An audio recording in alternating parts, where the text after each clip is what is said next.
şehir Gazze, gözyaşları sevince dönüşüyorsa, Gazze bize mezar olsun, gam değil.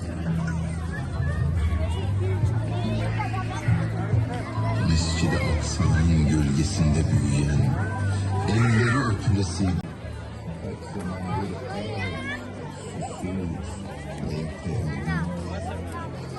ve yıl 2020, ümmetin gülistanına vahşi itler dadanmış, asmaları güllerinin yüreğine saplanmış.